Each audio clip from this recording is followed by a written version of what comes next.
अरे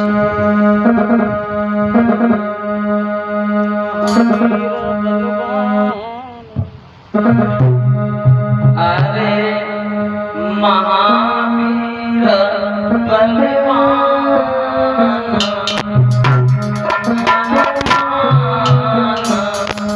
हम पहले तुम्हें मनाते हैं।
अरे पवन ले आई हो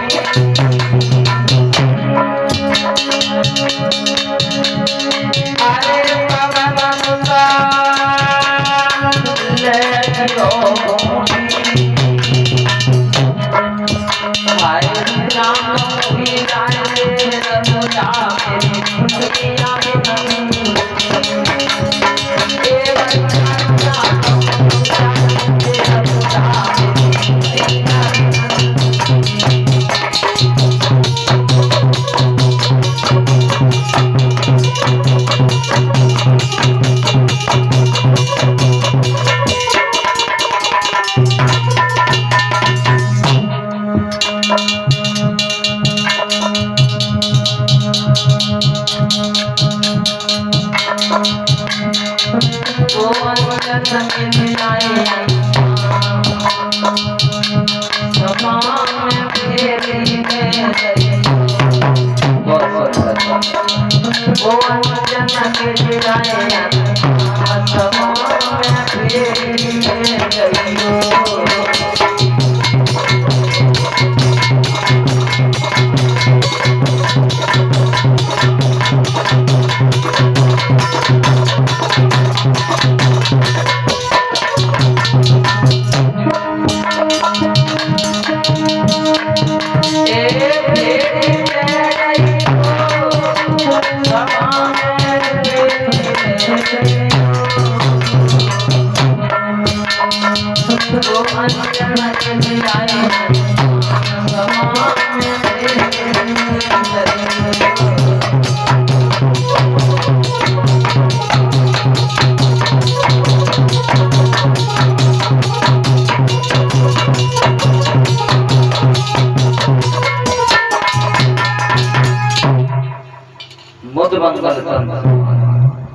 जो मेरी वाणी को श्रवण पान सभी भक्त को प्रेम बरारा दे रहा है।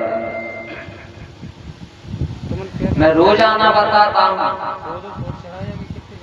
रामचरितमानस में गोस्वामी बाबा लिख रहे हैं कि शुद्ध दारा लक्ष्मी पापिन के घर हुए बसंत समाज मरकता तुलसी दुर्लभ परिचय तुम्हारा रुपया पैसा प्यारी पापी के घर हो सकता है, लेकिन भगवान की कथाएं भगवान की चर्चाएं कभी पापी के घर नहीं हो सकती। और बड़े सौभाग्य की बात है जिस गांव में भगवान की कथाएं भगवान की चर्चाएं होती हैं वो साक्षात वृंदावन मथुरा हो जाता है। अगर किसी भी भैया के पास समय नहीं श्रीमद् भागवत सुनिए, आज श्रीमद् भागवत को चलते चलते 4 दिवस व्यतीत होने के लिए जा रहा है। किसी भी भाई के पास समय नहीं है, अरे जब यम के दूध लेने के लिए आएंगे तो उनसे भी कह दियो भैया तू चलो जा, मेरे पास समय नहीं है। क्यों? परीक्षित महाराज को मानेंगे, वो कहेंगे तेरे पास समय नहीं है तो मेरे पास कौन सा समय है। महाराज ये काम कभी खत्म नहीं हुआ है, काम करते करते काम तुमको खत्म कर देगा और काम कभी खत्म नहीं होगा। यही वो 24 घंटे हैं, इतने में से अपन तो महाराज माता पिता को समय दे सकते हैं बतलाने के लिए, कथा में समय दे सकते हैं, भाई बंधु से बतलाने के लिए समय दे सकते हैं, बच्चों के साथ में समय बिता सकते हैं। यही वो 24 घंटे हैं और कहीं बनकर थोड़ी आते हैं महाराष्ट्र में। थोड़ा थोड़ा समय अवश्य निकालें और इस ज्ञान रूपी गंगा में गोटे लगाकर अपना जीवन को धन्य।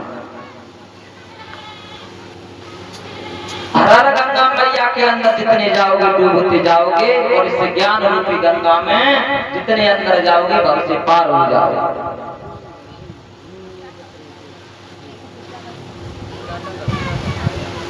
इसलिए महाराज थोड़ा थोड़ा समय अवश्य निकालो, इस ज्ञान रूपी गंगा में गोटी लगाकर अपने जीवन को धन्य बनाए।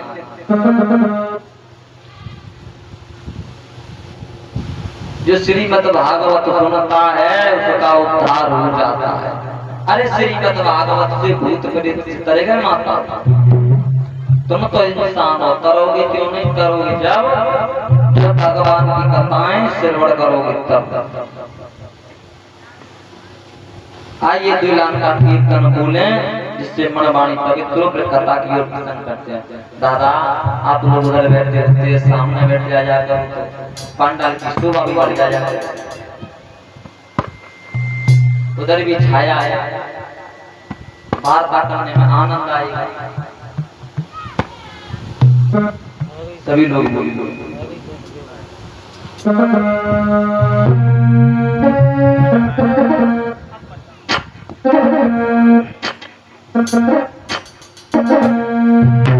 माता, सभी लोग बोलना है। दादा तुम भी बोलना साथ साथ। कि सुने बरसाने वाली गुलाम तेरो बनवाली,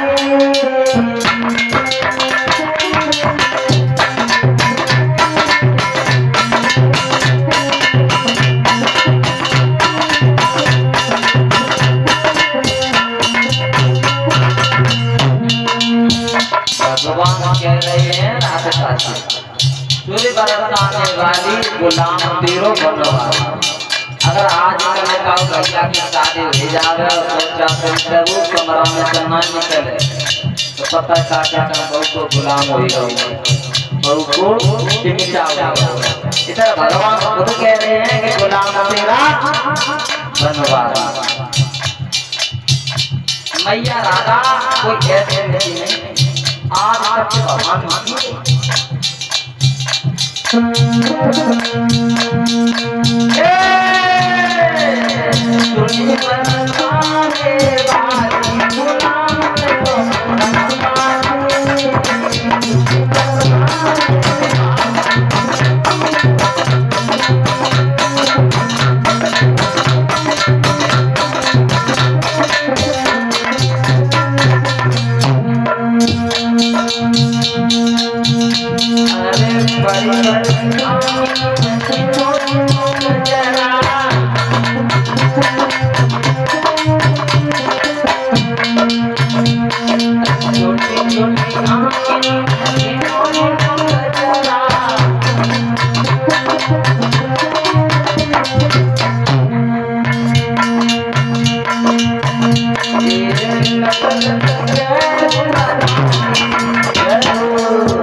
की रतन नाय गुण तो कम से कम जयकार कम लगा तो ऐसे बैठे राज सदोवर के तो ना बैठ जाए। बोल सच्चे दरबार की कंट कर तू नाम मना मैं मत छूट ना परिचय महाराज दादा भगवान की कथाओं में कभी इंसान को शंका नहीं करनी चाहिए। एक बार देव ऋषि नारद को शंका हुई। देव ऋषि नारद और विष्णु भगवान की कथा में जब देव ऋषि नारद को शंका हुई तो देव ऋषि नारद विष्णु भगवान से बोले, एक बात बताओ, जा सुअरिया है जाके ये 12 बच्चा है, ये काऊ ना काऊ कम ज्यादा प्रेम तो करती हूँ। जवाब दिया देव ऋषि नारद, एक मैया के 10 वाला हुए 12 वाला हुए 5 हुए लेकिन मैया बराबर प्रेम करती है। देव ऋषि नारद कहने लगे ऐसा हो ही नहीं सकता। उनको भगवान की कथा में शंका होने लगी। देव ऋषि नारद को दादा ध्यान से सुनना। दादा हमारी आवाज समझ में आ रही है? हाँ बताते हो। कहने लगे कोई बात नहीं। प्रभु कहने लगे विष्णु भगवान अब नारद को शंका हो रही है मेरी कथा में, तो आगे पता नहीं कौन कौन मेरी कथा में शंका करे। देव ऋषि नारद जा रहे हैं, एक जंगल में देखा है सरोवर है, माया रूपी सरोवर विष्णु भगवान ने बना दिया। और देव ऋषि नारद सोचने लगे कि सरोवर में नहा लें तो हमको संतुष्टि मिल जाएगी।